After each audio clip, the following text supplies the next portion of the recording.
వెన్నుపోటు పేరు వింటే మీకు ఎవరు గుర్తొస్తారు? క్రెడిట్ చోర్ అంటే మీకు ఎవరు గుర్తొస్తారు? ఒక్క కేసు ఎదుర్కోకుండా స్టేలు మీద స్టేలు తెచ్చుకోగలిగిన నాయకుడు అంటే మీకు ఎవరు గుర్తొస్తారు? ఇచ్చిన హామీలు ఎగ్గొట్టే నాయకుడు అంటే మీకు ఎవరు గుర్తొస్తారు? అనైతిక పొత్తులు పెట్టుకునే నాయకుడు అంటే మీకు ఎవరు గుర్తొస్తారు? ఎవరు గుర్తుకొస్తే నాకేంటి, కానీ అసలు విషయంలోకి వెళదాం. దేశంలో అత్యంత ధనిక సీఎం ఎవరు అంటే వినిపించే పేరు నారా చంద్రబాబు నాయుడు. అది ఆయన స్థాయి. ఈ దేశంలో ఎక్కువ క్రిమినల్ కేసులున్న సీఎంలో టాప్ 3 ప్లేస్లో ఎవరున్నారు అంటే వినిపించే పేరు నారా చంద్రబాబు నాయుడు. అది ఆయన రేంజ్. 2014-19 మధ్య అధికారంలో ఉన్నప్పుడు అవినీతిలో ఆంధ్రప్రదేశ్ను దేశంలోనే టాప్లో నిలిపిన విజనరీ అయిన స్కిల్ కేసులో అడ్డంగా దొరికిపోయిన గవర్నర్కు సమాచారం ఇవ్వకుండా తనను అరెస్టు చేశారని కోర్టులో వాదించిన గొప్ప నీతిమంతుడైన, ఓటుకు నోటు కేసులో అడ్డంగా దొరికిపోయిన నా ఫోన్ ట్యాప్ చేసింది ఎవరో తేలాలని అడ్డంగా వాదించిన ఆణిముత్యమైన, ఇదంతా ఎందుకంటే ప్రస్తుతం ఆయన బెయిల్పై ఉన్నారు. ఆయన కేసులు ముందుకు సాగడం లేదు. 18 నెలలుగా ఆ ఫైళ్లన్నీ బూజు పట్టిపోయాయి. తన చేతిలో ఉన్న సిట్ ద్వారా ఈ కేసుల నుంచి బయటపడే కుట్ర చేస్తున్నారన్న విమర్శలు వినిపిస్తున్నాయి. అసలు ఏంటి ఆ కేసులు? అందులో ఆయన పాత్ర ఏంటి? ఒక్కో స్కామ్లో ఎన్ని వందలు వేల కోట్లు దోచేశారు? ఆయన ప్రమేయం ఉంటే రుజువు కావాలి, శిక్ష పడాలి కదా. మరి అది జరుగుతుందా? ఏమో తెలియదు. కేసుల వివరాలు మాత్రం ఒక్కసారి మనం స్క్రీన్ పైన చూద్దాం. ఇది 2014-19 మధ్య అత్యంత ప్రధానమైనటువంటి కేసులు ఒక 6 మాత్రమే మనం చూద్దాం. అప్పుడు అధికారంలో ఉన్నప్పుడు ఏం చేశారనేది. మొట్టమొదటిది స్కిల్ స్కామ్. కుంభకోణం విలువ 371 కోట్లు. స్కిల్ కేసులో చంద్రబాబు A1గా ఉన్నారు. సీమెన్స్ ముసుగులో దోపిడీ, షెల్ కంపెనీల ద్వారా నిధుల మళ్లింపు. ఆ సీమెన్స్ కంపెనీకే తెలియదు ఇక్కడ ఒప్పందం జరిగిందని. వాళ్ళకి తెలియకుండా వాళ్ళతోనే ఒప్పందం చేసుకున్నారు. అది గొప్పతనం. 2023 సెప్టెంబర్ 9న చంద్రబాబు అరెస్ట్. 52 రోజుల పాటు రిమాండ్ ఖైదీగా బాబు. ఈ కేసులో బెయిల్పై ఉన్న Chandrababu. Yes, next case number 2, liquor scam. కుంభకోణం విలువ 25,000 కోట్లు. చంద్రబాబు ప్రధాన నిందితుడు. కేబినెట్ కళ్ళుగప్పి ప్రివిలేజ్ ఫీజు రద్దు చేశారు. ఈ రద్దు చేయటం వల్ల ఖజానాకు గండిపడింది. ఆ రద్దు చేయటం ద్వారా ఎవరికైతే లబ్ధి చేకూర్చారో వాళ్ళ నుంచి లంచాలు తీసుకున్నారన్న గొప్ప పేరు సంపాదించుకున్నారు. ఎంఆర్పి కంటే 20% అధిక ధరకు అమ్మకాలు సాగించారు. 5 డిస్టిలరీల నుంచే 50% పైగా మద్యం కొనుగోళ్లు జరిపినటువంటి స్కామ్ ఇది. Next case number 3, fibre net scam. కుంభకోణం విలువ 333 కోట్లు. ఈ కేసులో చంద్రబాబు A1. బాబుకు సన్నిహితుడైనటువంటి వేమూరి హరికృష్ణ కంపెనీకి లబ్ధి. ఈయన గారైతే ఈవీఎంలో ట్యాంపరింగ్ ఎలా చేయొచ్చో నిష్ణాతుడైనటువంటి వ్యక్తి. ఆయన పైన ఆ కేసులు కూడా ఉన్నాయి. బ్లాక్ లిస్ట్లో వాళ్ళకి సంబంధించినటువంటి టెరాసాఫ్ట్ అనే కంపెనీని పెట్టినప్పటికీ కూడా అడ్డగోలుగా రాత్రికి రాత్రే కాంట్రాక్టులన్నీ మార్చి, దాని నిబంధనలన్నీ మార్చి టెరాసాఫ్ట్ కంపెనీకి అడ్డగోలుగా ఫైబర్ నెట్ను కట్టిపెట్టినటువంటి గొప్ప విజనరీ మన చంద్రబాబు నాయుడు గారు. నిబంధనలకు విరుద్ధంగా టెండర్లు మదింపు చేసినటువంటి నాయకుడు. Next case number 4, Amaravati assigned భూముల స్కామ్. కుంభకోణం విలువ 5,500 కోట్లు. ఈ కేసులో చంద్రబాబు A1. పేద రైతులకు చెందిన 1100 ఎకరాల అసైన్డ్ భూమి దోపిడీ. పేదలు, దళితులు సాగు చేసుకునేటటువంటి 1100 ఎకరాల అసైన్డ్ భూమికి ₹1 కూడా ప్రభుత్వం ప్యాకేజీ చెల్లించదని ప్రచారం చేయించి తన బినామీలందరూ కొనేలా చేసి పావలా ₹1 పాపం పేదల చేతుల్లో, అమాయకుల చేతుల్లో, దళితుల చేతుల్లో పెట్టి 1100 ఎకరాలు కొట్టేసినటువంటి గ్యాంగ్ ఇది. 1336 మంది బినామీల పేరిట భూములు హస్తగతం.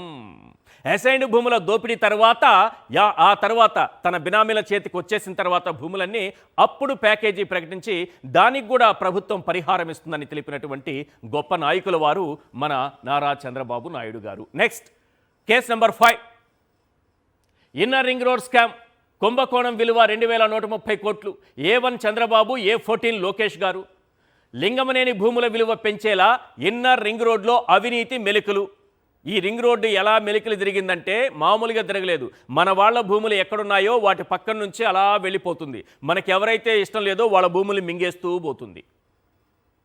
పాము కంటే ఎక్కువ మెలికలు తిరిగింది. అంత విషయం కక్కారు ఇక్కడ. 177 కోట్లున్న భూమి విలువ 2130 కోట్లకు చేరేలా ఇన్నర్ రింగ్ రోడ్ని ఇలా మెలికలు తిప్పారనమాట. ఎంత మార్చారు చూడండి, దాని విలువ పెరిగేదానికి ఒక కుట్ర చేశారు. ఈ అవినీతి పాపంలో పవన్కు పిడికెడు వాటా ఉంది. ఆయన గారి గురించి తర్వాత మాట్లాడుకుందాం. నెక్స్ట్ కేసు నెంబర్ 6, ఉచిత ఇసుక స్కామ్. ప్రతిసారి ఉచిత ఇసుక ఇస్తానంటారు చంద్రబాబు నాయుడు గారు. దీని వెనుక పెద్ద స్కామ్ ఉంది. చూడండి, ఈ కుంభకోణం విలువ 10,000 కోట్లు. ఈ కేసులో చంద్రబాబు ఏటు, టీడీపీ నేతలు సన్నిహితులకు ఇసుక రీచ్లు, కేంద్ర ప్రభుత్వ చట్టం, గ్రీన్ ట్రైబ్యునల్ విధి విధానాలకు తూట్లు. బాబు ప్రభుత్వానికి ఒకానొక సమయంలో ఎన్జీటీ 100 కోట్ల రూపాయల జరిమానా విధించింది సార్. 1-2 కాదు, 100 కోట్ల రూపాయల జరిమానా. ఎక్కడ తవ్వకాలు జరిపారో తెలుసా? జస్ట్ చంద్రబాబు నాయుడు గారి కరకట్ట నివాసానికి అత్యంత సమీపంలో కృష్ణానదిలో ఒక ముఖ్యమంత్రి నివాసం ఉన్నటువంటి ప్రాంతంలోనే తవ్వకాలు జరుగుతూ ఉంటే దాన్ని పట్టించుకోకపోతే ఎన్జీటీ 100 కోట్ల రూపాయల ఫైన్ వేసింది రాష్ట్ర ప్రభుత్వానికి. తాను అధికారంలో ఉంటే ఈ కేసులన్నిటికి సంబంధించి తాను అధికారంలో ఉంటే సిట్ అంటారు, తాను ప్రతిపక్షంలో ఉంటే సిబిఐ అంటారు. నిజాయితీకి మారుపేరైన మన చంద్రబాబు నాయుడు గారు గతంలో సిబిఐని రాష్ట్రంలోకి అడుగు పెట్టనివ్వకుండా జనరల్ కన్సెంట్ ఉపసంహరించారు. ఎదుటివాడికే సిబిఐ, నా వరకు మాత్రం సిట్. సిట్ అంటే సిట్టే అంటారు. సిబిఐ పేరు వింటే బాబు ఎందుకు భయపడుతున్నారు? సిట్ను తన గుప్పెట్లో పెట్టుకున్నారు. అదే సిబిఐ అయితే బాబు అవినీతి గుట్టు మొత్తం విప్పేస్తుంది. అందుకే సిబిఐ వద్దు అంటారు. కానీ నిజాల నిగ్గు తేలాలంటే సిట్టు పోవాలి, సిబిఐ రావాలి. సిబిఐ ఎందుకు రావాలో ఓ 10 పాయింట్లలో చెప్తాను, ఒక్కసారి వినండి. పాయింట్ నెంబర్ 1, అధికారం చేతిలోకి రాగానే తన కేసులని విచారిస్తున్నటువంటి సిట్ కార్యాలయాన్ని లాక్ చేయించారు చంద్రబాబు నాయుడు గారు. అందుకే అంటున్నా, సిట్టు పోవాలి, సిబిఐ రావాలి. నెక్స్ట్ పాయింట్ నెంబర్ 2, క్రిమినల్ కేసుల్లో దేశంలోనే 3వ స్థానంలో ఉన్న బాబు అసలు రంగు బయటపడాలి. అందుకే సిట్టు పోవాలి, సిబిఐ రావాలి. పాయింట్ నెంబర్ 3, 2 ఎకరాల నుంచి దేశంలోనే అత్యంత ధనిక సీఎంగా ఎదిగినటువంటి టాప్ ప్లేస్లో ఉన్నారు ప్రస్తుతానికి. ఏడీఆర్ రిపోర్టు ప్రకారం ఈ దేశంలోనే అత్యధిక ధనిక సీఎంగా టాప్ ప్లేస్లో ఉన్న చంద్రబాబు నాయుడు గారు 2 ఎకరాల నుంచి దేశంలోనే అత్యంత ధనిక సీఎంగా ఎదిగిన బాబు బండారం బయటపడాలంటే సిట్టుపోవాలి, సిబిఐ రావాలి. పాయింట్ నెంబర్ 4, స్కిల్ స్కామ్లో జీఎస్టీ అధికారులే రెడ్ హ్యాండెడ్గా పట్టుకున్న కేసు ముందుకు కదలడం లేదు. అందుకే సిట్టు పోవాలి, సిబిఐ రావాలి.